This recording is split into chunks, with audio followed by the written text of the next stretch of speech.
Okay, I think we will get started now. The time is 6:30, at least on my clock here. So thank you everyone so much for joining. My name is Lars, and I'm really excited to kick off now the second Nordic Virtual GTD Meetup ever. So this was a lot of fun to do last time, and we, of course, decided to do it again. Like last time, we're joined by GTDers across the Nordics, Norway, Finland, Sweden, and here in Denmark, and a couple of people joining us online as well. And of course, our special guest, David Allen, author of Getting Things Done, is joining us from Amsterdam, I'm guessing. Thank you so much for joining us, David. Sure. So the agenda is pretty straightforward, like it was last time. We will do a quick round of introductions from each of the countries, and you as well, David, of course, and then we will dive into the questions, and we will end at around 16:30. For those of you, 19:30.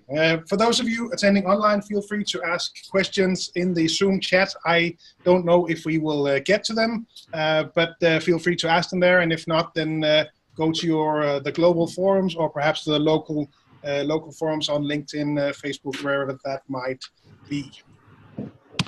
A couple of quick notes. I think let's see how bad the background noise is. The noise was a bit noisy last time. I think we have better mics this time, and also we're not trying to stream to Facebook, at least not from the same laptop that is hosting the event. So let's see if this will work out a bit better. But if you do see any background noise, then please mute. And if you post online about this on social media, then please feel free to use the hashtag NVGTD Meetup. That's the one we decided to use.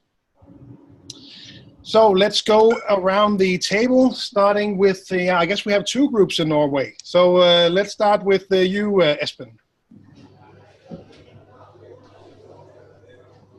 Yeah, hi.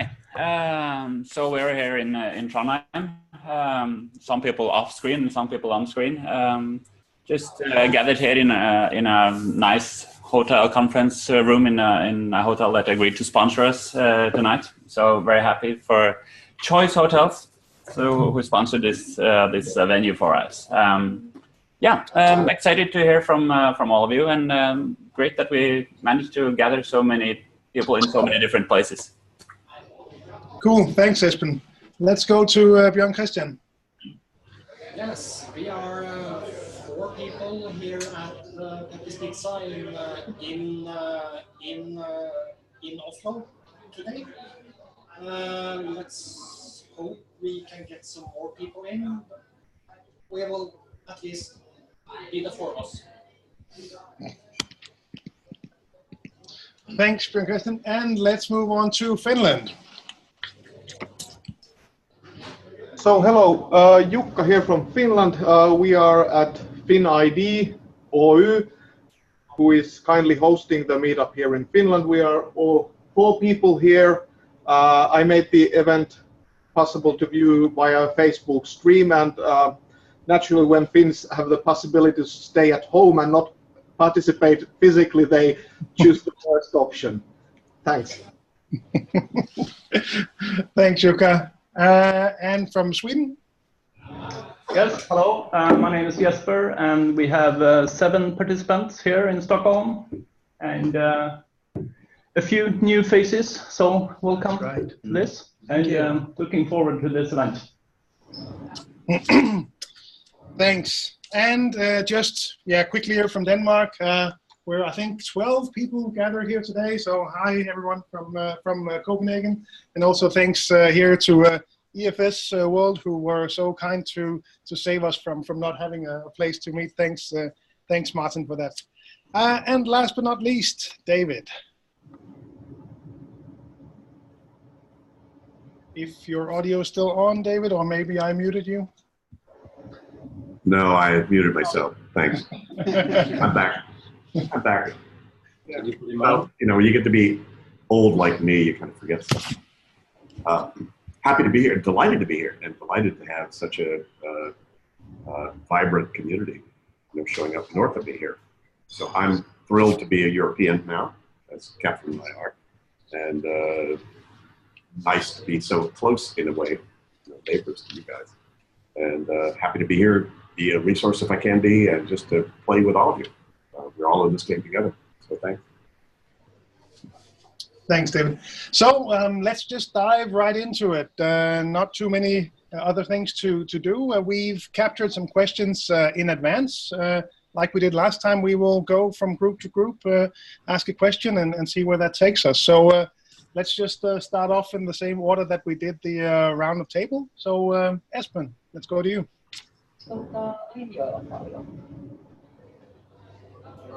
Well, actually, the most pressing question is probably an easy one, as it's it's not GTD related even, because we were wondering how long until that pile of books behind David Allen falls down on his head.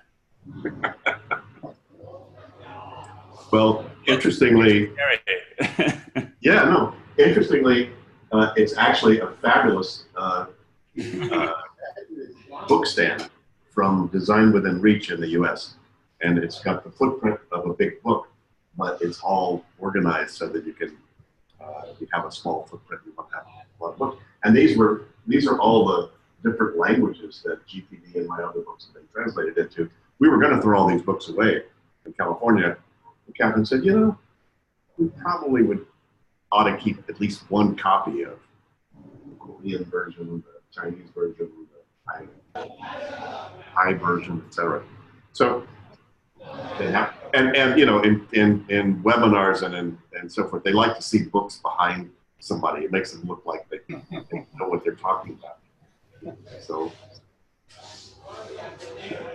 that's why they're there. So, there's your answer. Thanks. Yeah. Cool. And part two in Norway, Jan Christian? Yes, talking about books. David, could you tell us a little bit about your news book, the GTD for Teens? Yeah, it's great. I didn't do most of the heavy lifting of the real writing of all the text for that, but my two co-authors, Mark Wallace and Mike Williams, did that. But it's great. It's basically framing the basic GTD 5 steps of getting control, 6 horizons, and the natural planning model for kids. How would they use that? How could they use that potentially? What use might they have for that?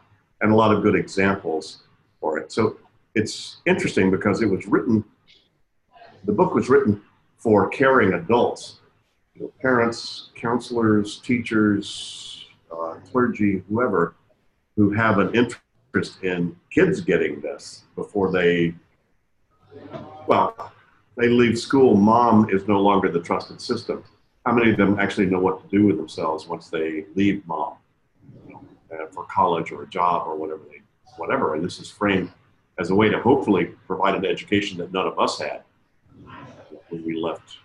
We just had to figure all that stuff out. So hopefully this will help move that forward. So it's really, I've had adults read it and go, wow, what a great reminder and kind of new spin on this stuff. There's a lot of cartoons in there. We use characters. Miggy, who stands for the amygdala part of your brain, and Roland stands for the forebrain part of your brain, and that kids are going to be distracted by so many things. How do they train themselves to use their forebrain to stay focused on what they need to? So it's about staying focused in a world full of distraction. And as you guys probably know, if you know teens, I just ran across a woman a couple of weeks ago whose son is 11 years old and he had 500 WhatsApps on his phone. So, this is like, whoa. It's a world where the principles are the same for everybody, but is there a way we could potentially teach kids how to think through the stuff that's coming up for them? Are you ready for the next exam? Are you ready for graduation? Are you ready for college? Are you ready for the senior dance? Are you ready for whatever? And getting kids to actually have a structured format to think about that.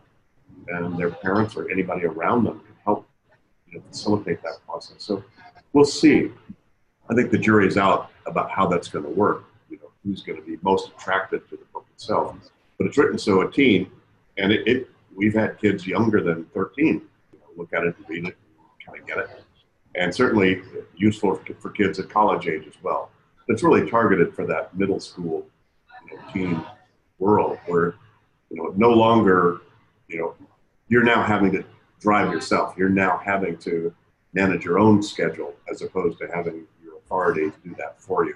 So it's really targeted at that transition. So we'll see. It's due to show up July 10th, I think, is when it officially lands on the bookshelves in the US. And we'll see. Kind of exciting about it. I just tweeted, by the way, a great interview with Mike Williams and April Perry. She's got a podcast and stuff for moms. And it's a 40-minute interview with Mike about the book that I would highly recommend you go listen to. So just go to my Twitter and you'll see a link to that 40-minute interview. It's worth listening to. Mike is brilliant about this. Cool. Thanks, David. So let's move on to Sweden. So staying on the topic of books, I'm looking for some summer reading, and seeing the stack of books behind you, I thought you might have some tips for both in the area of personal productivity and books not in the area of personal productivity. Wow. I almost forget the books I read as soon as I read them. Hard to say. Don't have a real favorite right now. What would I say?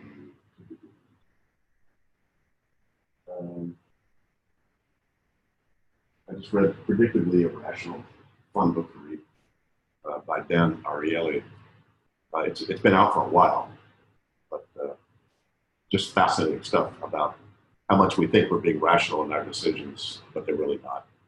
They're based on a lot of other things going on in our psyches, so that they can make those choices that we think they're rational, but not necessarily. That was just kind of fascinating, just kind of fun. I would say that big aha.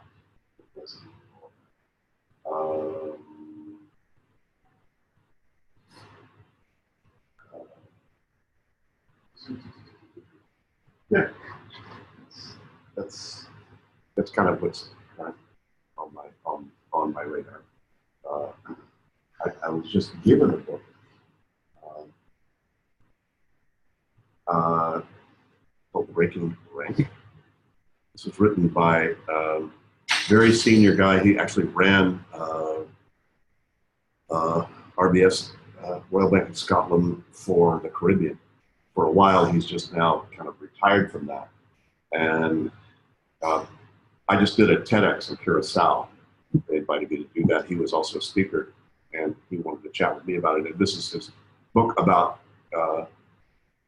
basically the necessity. Well, the subtitle is How to Lead Change When Yesterday's Stories Limit Today's Choices. It's really about the paradigms that the third world has about themselves. That the white guys are better and smarter than we are, and how that's affecting, their choices, their opportunities, etc., and how to sort of them to break free of that paradigm that the colonial world kind of built into a lot of the third world. The third world is, as you guys probably know, is up and coming. Anyway, fascinating. I actually haven't read it. I just opened my DHL that had the book in it.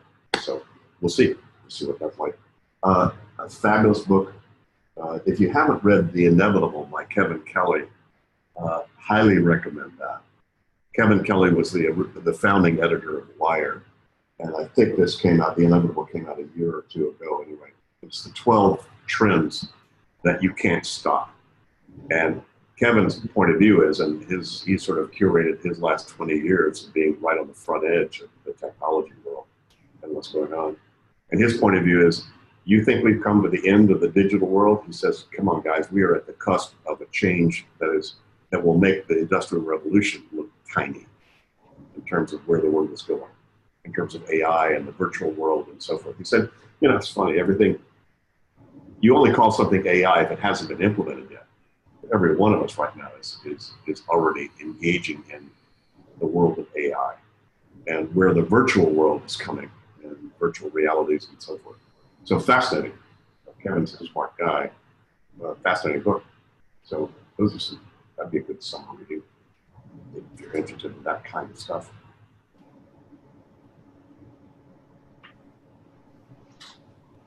Cool. So, Jukka? Okay. Jukka has a new puppy.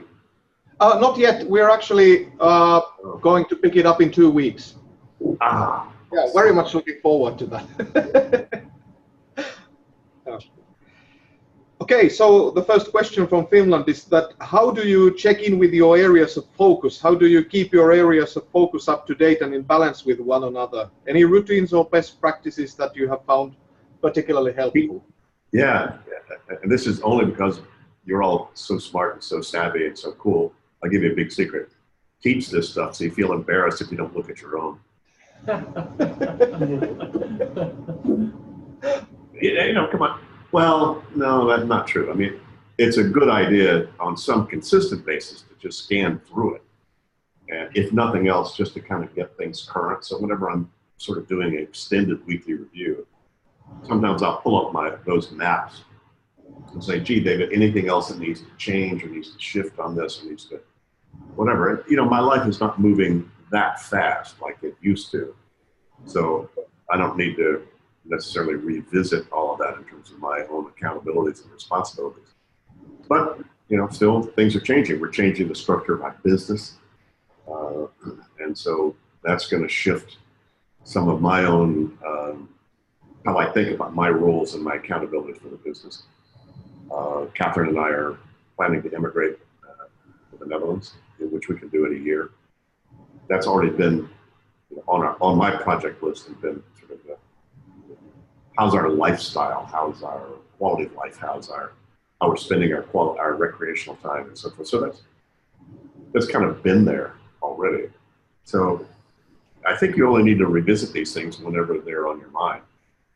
And if they're not on your mind and it's on cruise control, then you don't need to revisit. The whole purpose of all these orienting maps is simply to give you a way to orient yourself if you feel disoriented.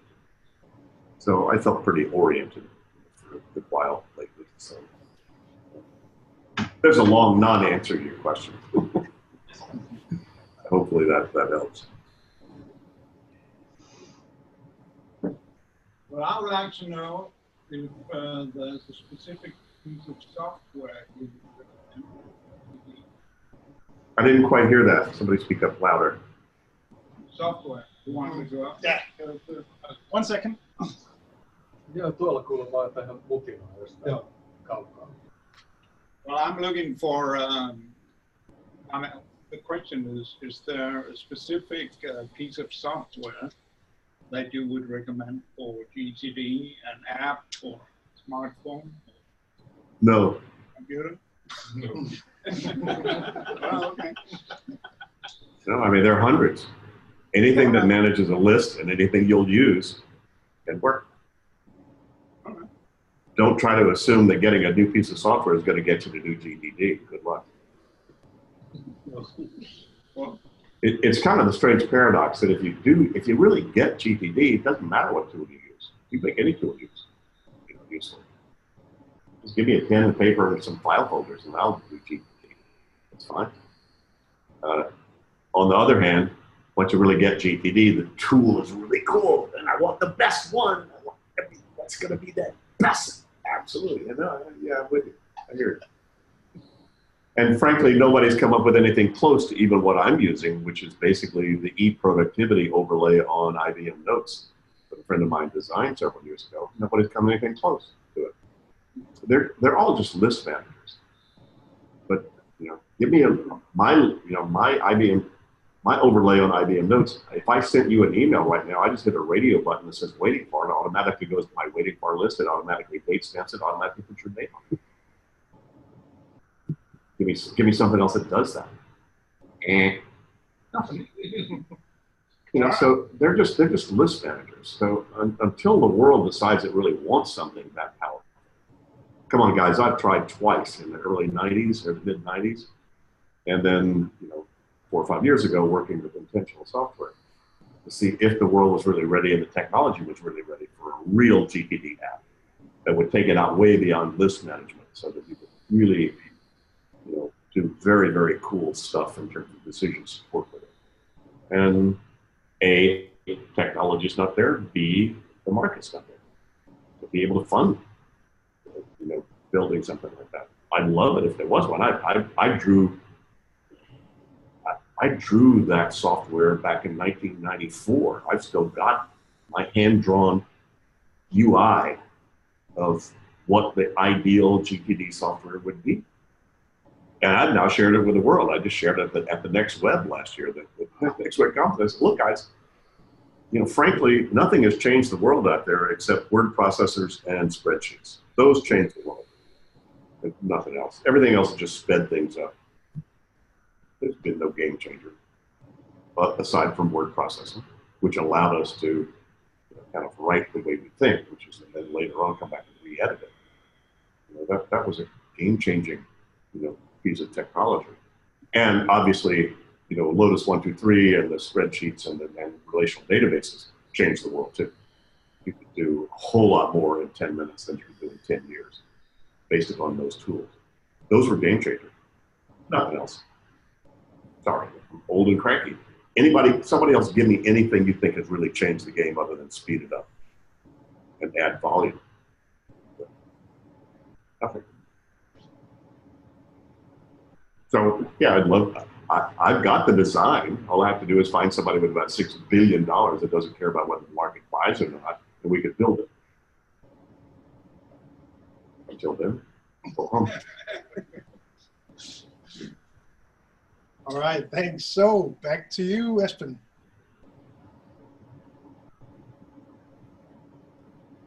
Right. I had a question from someone who picked up on the AI discussion earlier. GTD is about getting stuff out of your head, and do you see that AI will play a role in GTD in the future?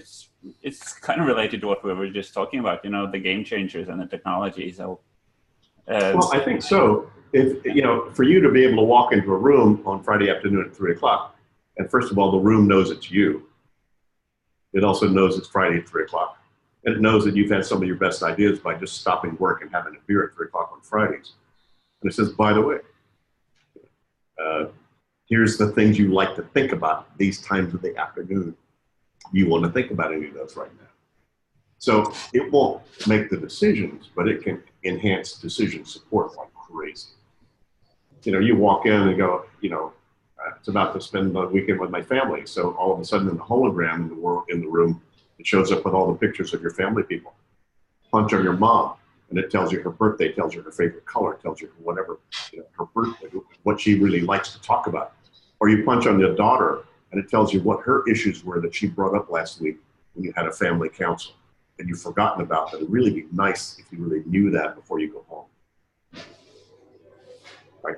That's where AI tremendously. I mean, every one of you listening to this right now could have had a lot more thoughts today about things that could have added value to a lot of your life had you been had you had the right things put in front of your face at the right time and been able to capture the results of your thinking that it would trigger. So that's good. We haven't even started yet. Great, thanks. Yeah. All right, and Björn Christian? Yes, I want to go back to focus horizons. What's your best advice for people that are struggling to get started with setting up their horizons of focus? Well, it depends on what you mean by setting up their horizons of focus. I mean, you're talking about just getting people to implement GTD to begin with. We tend to start with where people are, not necessarily with where they should be. So we tend to generally start, those of you who have done any at least informal coaching, you got to start with what's on people's mind. I need cat food, I need a new babysitter, I need tires on my car, I've got the holiday coming up, I need to hire a vice president, I need to figure out what to do about this problem that just showed up with my printer. I mean, you know, that's where people are. So people, we tend to start with getting people in control of whatever horizon that has most got their attention. And the lower horizons, meaning, the lower not meaning less than, it's just lower meaning more operational. Your ground level and your horizon one, you know, actions and projects driving it. That's where those are changing so fast. That's usually what's most out of control for people. And so we tend to focus people on those horizons first, just to be able to get those under control. First of all, if those are out of control, it's hard to think at any higher horizon. And once you get the best practices about those lower horizons, how to implement, how to create a project out of a dream you have, how to create a next action out of that project, and start to manifest stuff, you know, make it up, make it happen. So the make it happen game, once you feel more confident you can do that, it gives you a lot more freedom to think at higher levels. You're willing to surf bigger waves. Essentially, once you know that you can get on, that you have a surfboard and surf on, and you can get back on the surfboard, the ankle tether. So there is a high level, generally speaking, there's a high leverage to getting people to get very comfortable with the ground level and horizon one. That said, if somebody shows up and said, hey, I want to know what my relationship with God is, and that's most on my mind, we go, fabulous. What's your desired outcome? What's your next action? So the horizons have, you know, the implementation of outcome and action has no distinction between what the horizon is. It just may have a lot to do with the subtlety of what your outcomes are and why you're thinking about it. So I'm not sure if that's what you were asking. So let me toss it back to you. Did that address this, or how would you reframe your question? I'm not sure exactly. I may have understood it.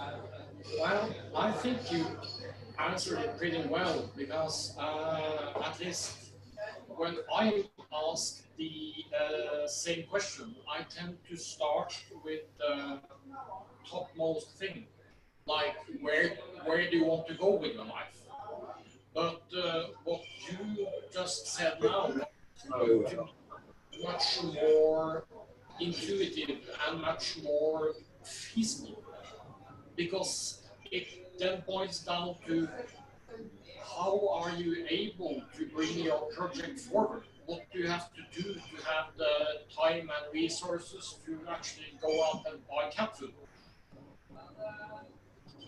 True, and you know, come on, guys. If your day-to-day, hour-to-hour is out of control, don't try to think about it 2 weeks from now. You'll just frustrate yourself.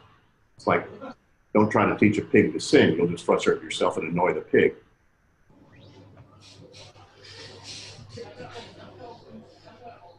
So don't. Most of all those other productivity, you know, motivational seminars have people focus at the higher horizon. But these people are there with a day-to-day out of control. Good luck. All you're doing is adding, you know, guilt, frustration to people that they can't manifest that. You teach them how to manifest today, get clear about today. That's going to free up a whole lot of space for them to think in a much more grounded way about the things that really matter to them. That said, once you pay appropriate attention to what has your attention, you'll find out what really has your attention. Which, by the way, once you appropriately engage with, will free you up to then find out what really has your attention. Which, by the way, once you then appropriately engage with, will give you the freedom to think about what really has your attention. So if you try to start at the back end of that, good luck.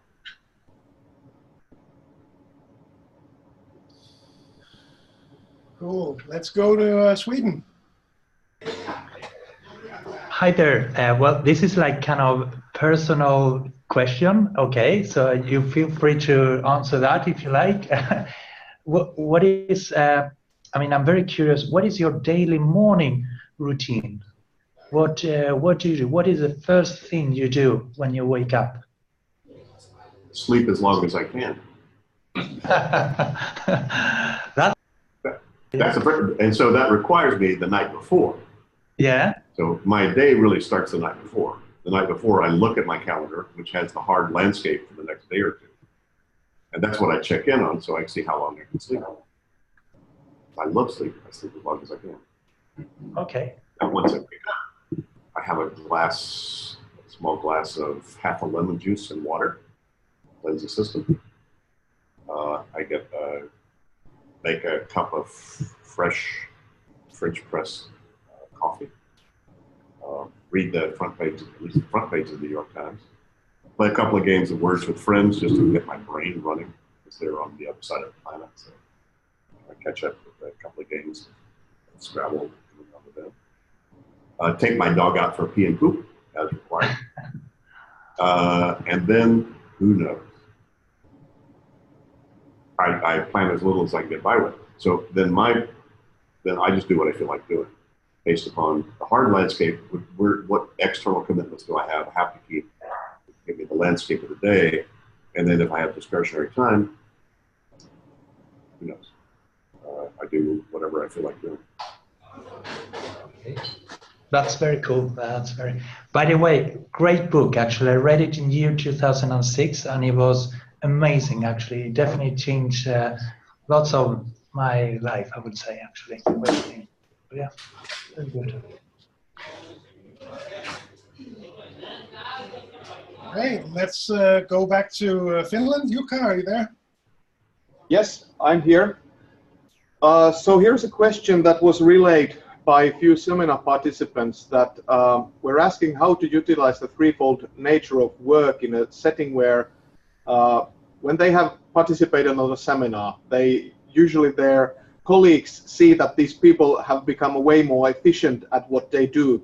And what they notice is that other people start to bring them small fires all the time, and it seems that they are lighting up fires under their seats, because these people are very efficient in putting them out, but then they also feel the stress that the amount of unplanned work is piling and piling and piling, when they actually should feel a relief of actually having everything under control. So any tips, tricks, ideas about how could they delve deeper into the threefold nature of work in order to cope with these fires?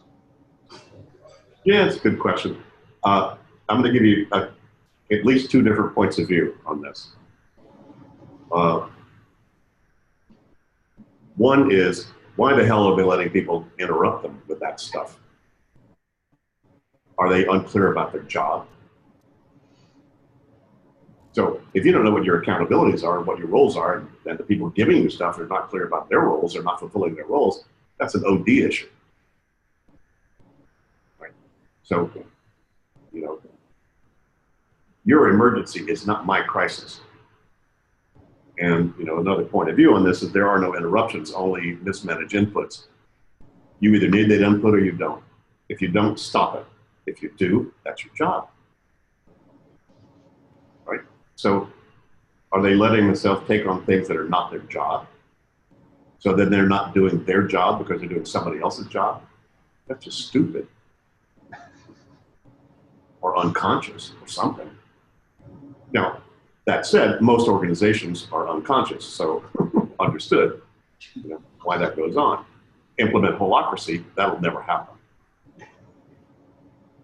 Right? So you get real clear about roles and accountabilities, you know, with something like holacracy, then it's like, excuse me, why are you giving me this? Is this my role to handle this? Whose role is this? And if you take it on and it's not yours, you might want to do that to be either to be nice because you're an approval suck, or you want to do that because it has to happen because you care about the company and this thing has got to be handled, in which case, you know, the person who handed it to you needs to be trained or fired. So, sorry, that's the answer. Yeah. To that. See, there are no, you know, there's one organization that never has any fires and crises. It's called the fire department. No, they don't. Why? They're organized for that. When they're not fighting a fire, they're getting ready for the next one. And by the way, 95% of the fire alarms are false. Talk about a reason to be pissed off.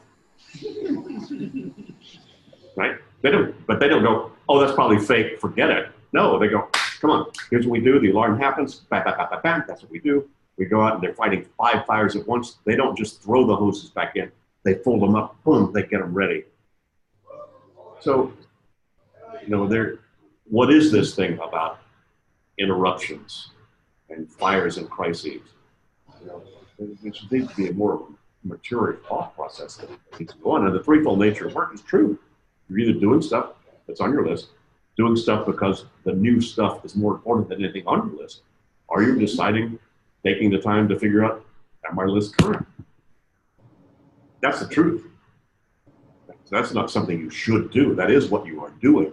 The point is, if you're not spending enough time doing the defining work piece, am I getting my backlog to 0 today? Am I emptying my investments? If you're not doing that, then at some point, you're not going to feel comfortable about any new input coming in because you got a bunch of backlog. You haven't decided how to evaluate against it.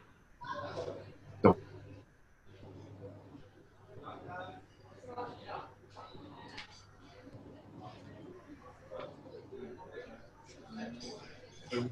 I think we might have lost David, or at least that's the case here in Denmark. Oh, you're back, David. Good. Then I propose we move on to the next Danish question. Yes, hello, David. In the Dutch interview with Linda, great interview, you said when she was quite frustrated that the only way out is through.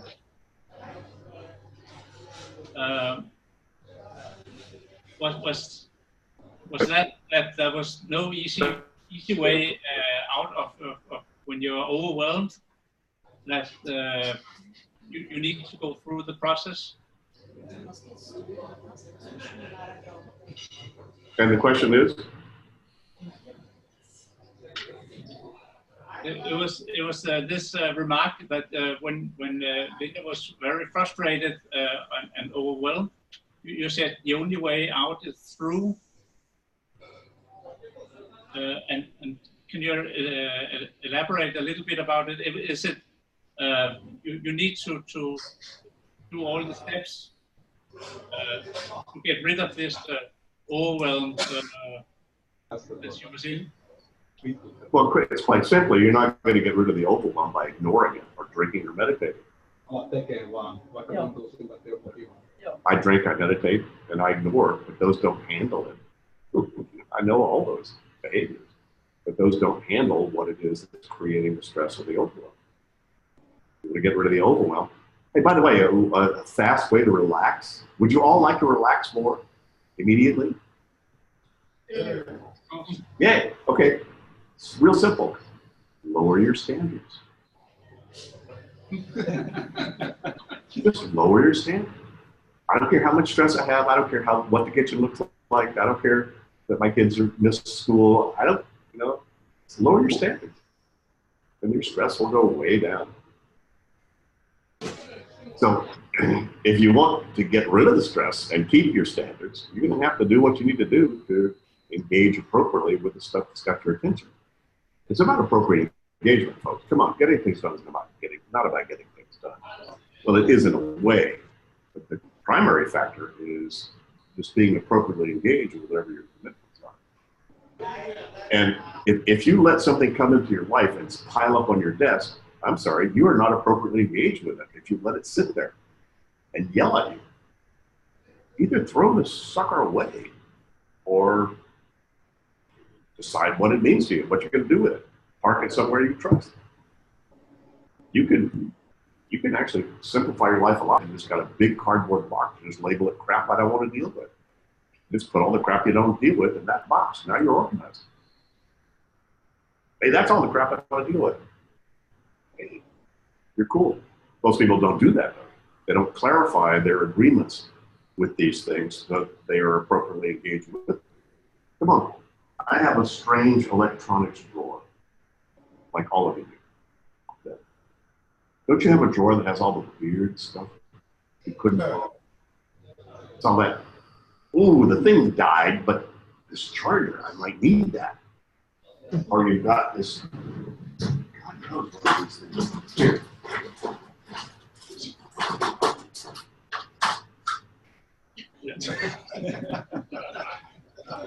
That's my right-hand drawer over here that has all the weird electronic stuff that I might need, might even have access to, could use, might run across something that needs that to make it work. And that's as organized as it is. Well, I'm fine. That's where those things are. That's what it is. I am now appropriately engaged with that stuff. So if you kind of catch that, neat and organized are not the same thing. A lot of people are very neat, but their head is out of control. So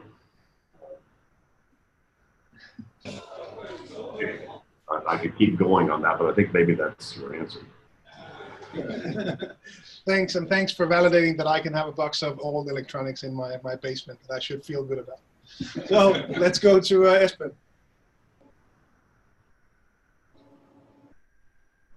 Yeah, hi again.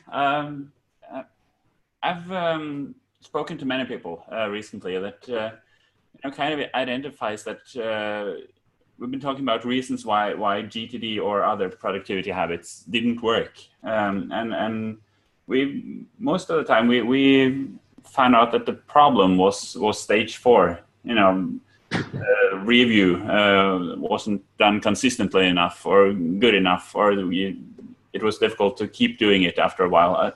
What's your best tips or advice for continuing to do a weekly review and being consistently and appropriately engaged with all your stuff from not only for a week or a year, but for decades, like you've been doing now? Keep doing it. How? Whatever tricks you need. It's a good thing to do to build habits. There's a part of us, the little 7-year-old inside of all of us, loves habits. It loves to do things.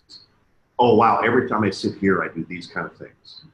Every time I walk into the bathroom, I floss my teeth. Every time I do this. There's a part of us that actually loves to do that. So if you can build any kind of consistent, habitual behaviors around the weekly review, and a lot of times that's tying it into a location, tying it into a format, tying it into music you like to listen to. Initially, my weekly reviews, I always listened to Vivaldi. Vivaldi to me was the music that sort of turned me on. If I listen to Vivaldi, I automatically get into, okay, I'm going to now sort of get a Baroque structure to my life. It was just, that was a big key for me. Some people, Saturday mornings at Starbucks, their weekly review time. Put on certain clothes that work for you, that get you to do that. I don't know, whatever you might need to come up with. I am not an expert in habit change. So my job was to describe what the behaviors were. Your job was to figure out how to do it. Because I'm not the expert in that. And Charles Duhigg's book, The Power of Habit, was great. And Fogg, F-O-G-G, his work on tiny habits was great. If you combine those together, Charles, his point of view was, look, don't try to change 22 habits. Find the keystone habit. And if you change that one, that'll be like a domino effect and cause a lot of others to sort of fall into place. And Fogg's point of view is tiny habits. Pick a small, tiny little win in that arena that you then tie to something you do consistently. I think Fogg's idea was every time he brushed his teeth, he did one push-up. Or, something he was going to do every day, at least once. And he tied doing a simple little thing in the arena that he wanted to improve, and tie those two things together. Start to build that as a habitual association. So I think those two things together would probably be my biggest coaching about how do you build those things in. I think the keystone habits, some of the keystone habits for me is keep everything out of my head, decide next actions, sooner or later, and empty my entrance. If you do that, if you do those things, that gets me to do a lot of other things that I don't have to worry about doing. I mean, I got something sitting here from a meeting today. I don't even have to deal with this. Oh my God, this is about changing our wills and changing stuff, and you're going to move to the Netherlands. And don't want to deal with this. But because that's sitting in my end tray, I'm going to have to get my end tray empty. that's going to force me to have to make those ugly, hard decisions I need to make about what the hell do I do with that stuff that I've avoided or would avoid if I let this sit in the stack on the side of my desk instead of in my desk. So there are keystone habits, and emptying your in basket and weekly reviews. Those are. And how do you build that in? God, if I had a pill I could give everybody, I'd make a lot more money than I do. But I get you to do that. So that's my answer. Okay, and Pepe's Pizza. Hi. Hi, David. I was wondering, what is the most unusual application of GTD that you have encountered? The most unusual application that you said? Yes. Good question. Well, one guy swears that he cured himself of cancer by using this. Simply because when he was getting chemotherapy and having to be in a hotel room, he found my book and started to read it. He said, wow, what if I just started to focus on a positive outcome here? And started to decide what are the next actions I need to take to get there. And he's cancer free now. Now, whether you could say those were the specific things that made it happen. Certainly, in his point of view, it made a whole lot of difference for him to then recognize things he needed to do and things that didn't work. Ben Saunders, first guy to ski to the South Pole, solo. Arctic.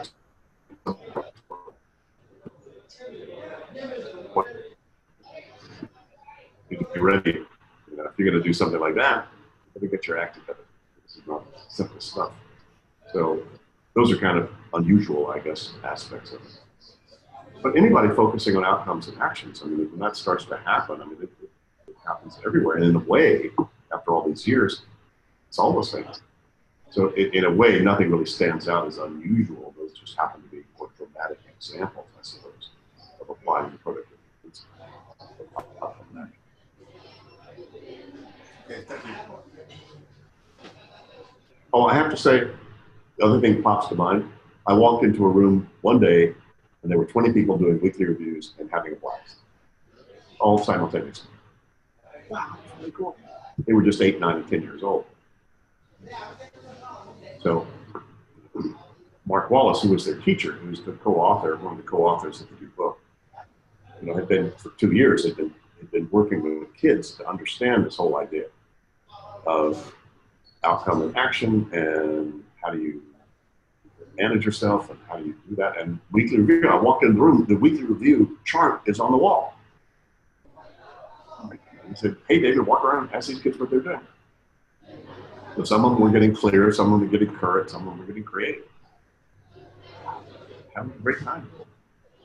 That's probably the most unique version of this. That's why I said, look, I guess we better write the book because kids can get this.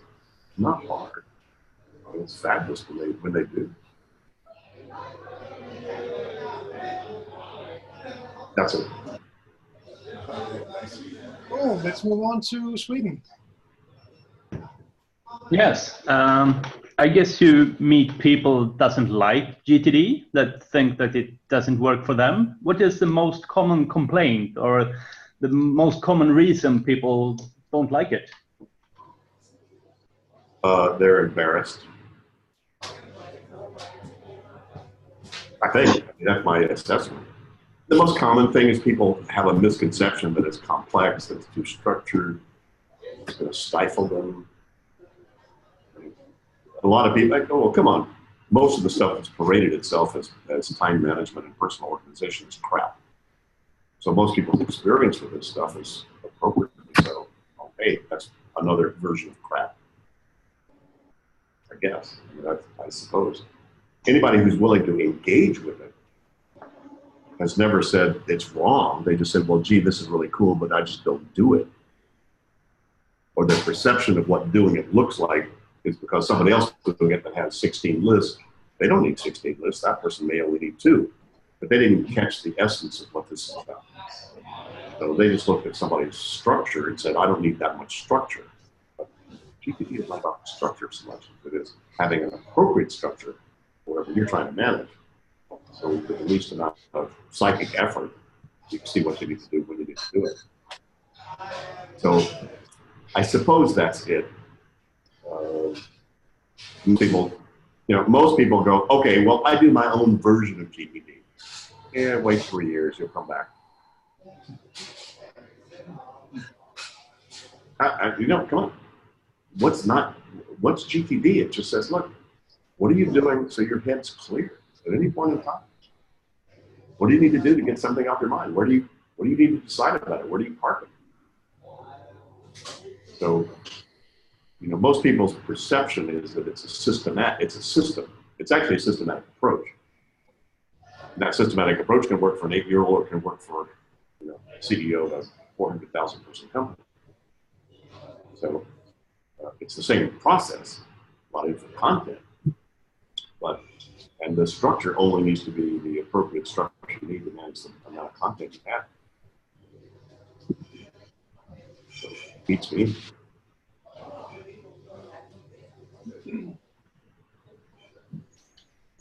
Okay.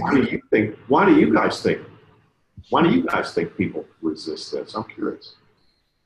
Are you Scandinavians just saying, hey, we're already organized, we already have our life together, we don't need any of that? Is that what you run up against? I think the most common thing I hear is, I don't need it. It's working fine as it is. I can keep it in my head. Sure. And it probably is. That's fine. Most people haven't a clue about how much they have in their head, and they're basically BS, about that, because most people don't have any experience of what it's like to actually have nothing in mind. If they did, they'd have a very different reference point. Most people are just used to stuff banging around their head. So people's addiction to stress, or their willingness to tolerate that tension that shows up because things are still in their head, that's just so comfortable and so usual and familiar to people. They don't think they need to change. Wait till a major life crisis hits them and then see what happens. I think there's a part that it's unpleasant to realize how many commitments you have, and when you start doing GTD, you get it all out on the table, and that can be scary. Yeah, people get mad at me for their list. I go, I'm sorry, that ain't my list.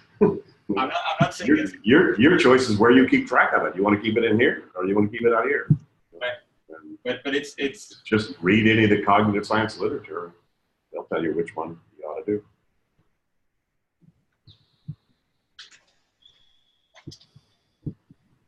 Right. Okay. Okay. So this question actually came from the Facebook stream. From its comments, this is from a participant there, and it has to do with a term called meta work. I don't know how familiar the term meta work is in other countries, as in Finland. It's something that's used to describe all the, let's say, areas of responsibilities the mother usually takes care of at home. So the mother's time when not actually working is filled with meta work, which is actually just providing for everyone else at the home. So let's say that the mother practices GTD. How could she bring her GTD practice to home in order to gain ground from the meta work and actually get some work done that she feels like doing? Well, at some point, and this is the point of the Getting Things Done for Teams book, was that at some point you have to transfer from the authority to you. In the U.S., because kids get cars early on, probably earlier than in Europe. At some point, you're not driven to your thing. You have to drive yourself to the thing. You have to figure out when you need to leave. Right? Now, maybe you need mom to tell you when you need to leave, but you still got to do that. So the handoff But there's a handoff process that happens from a structure that's given to you until you're big enough, old enough, mature enough, experienced enough to handle what the structure had been designed to manage you before. Now you need to manage your own.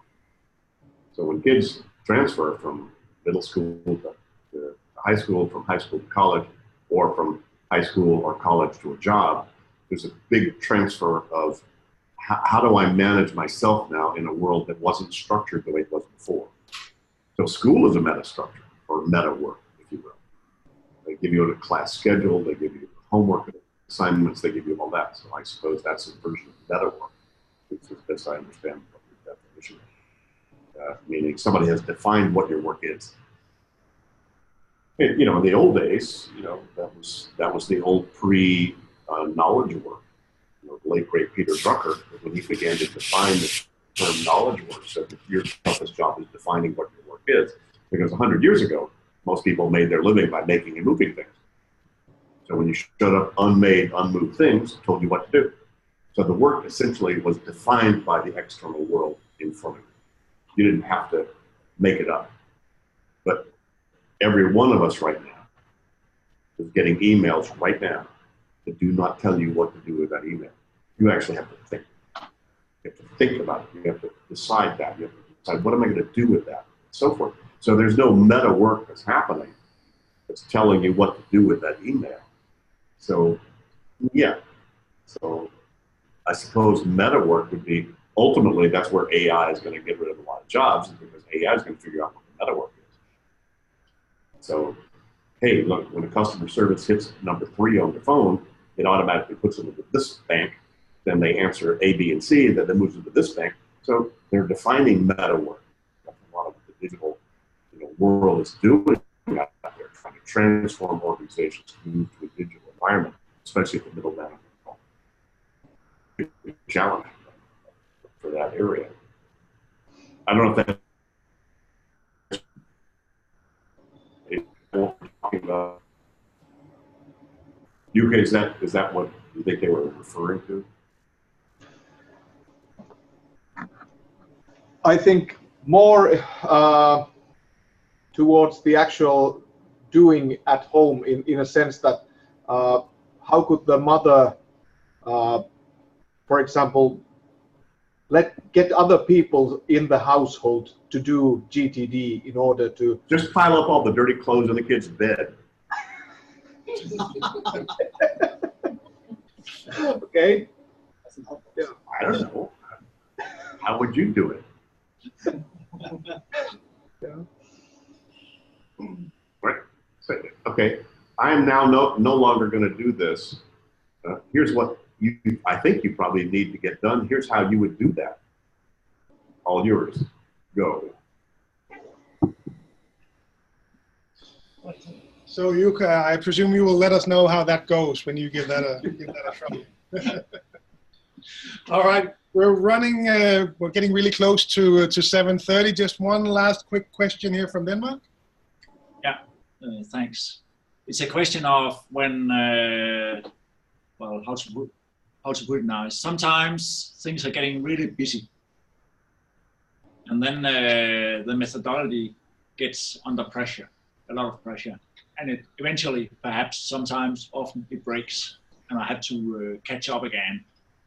And I do it again and again, and it can be a little tedious. It can be postponed a bit because it can be a little bit overwhelmed, and I kept busy for 24/7 doing projects and other work. Do I have some tips to, well, I know there's no way you can go around getting the stuff done and getting the job. You have to live through it, kind of. But how is there something that can ease getting in there, and some tips on how to not lose all of the track of what's going on, how to ease catching up, some tips for getting. If you were doing regular weekly reviews, you would not have that question. Yeah, when that fails, that's the problem. No, that's if you weren't taking an hour or two at the end of the week to catch up and say, here's what I haven't done, here's all the crap that's shown up that I haven't dealt with, And if it's all in your in basket, hey, once you know the game, it doesn't mean you're always on, it doesn't mean you're always relaxed. It just means that you know how to get to relax quick if you're not. So as long as I know how to get to relax, I don't care how much crap is in my in basket.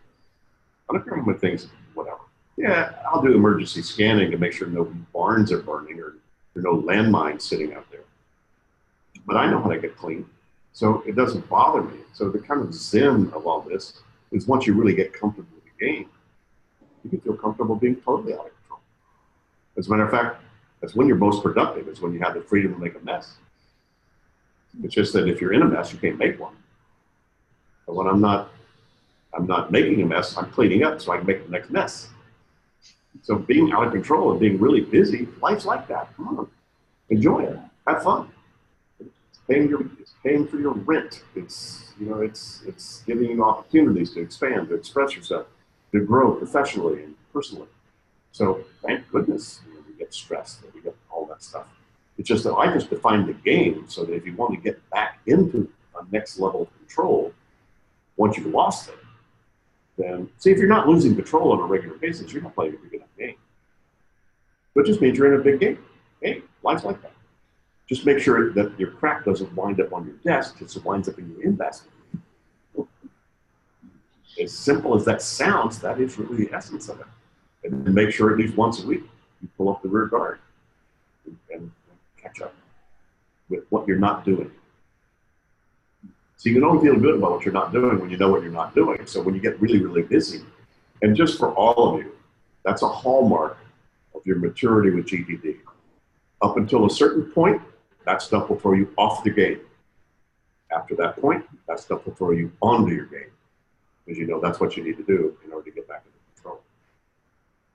So just ask yourself, if you've lost the game, if you've fallen off the wagon, that's because you weren't mature enough yet with the process to realize, wait a minute, I'm off my wagon, I need to stop and do a weekly review.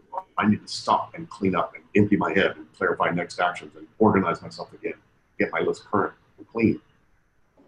These are not rocket science things to do. But just recognizing when you need to stop and do that, it doesn't take you long.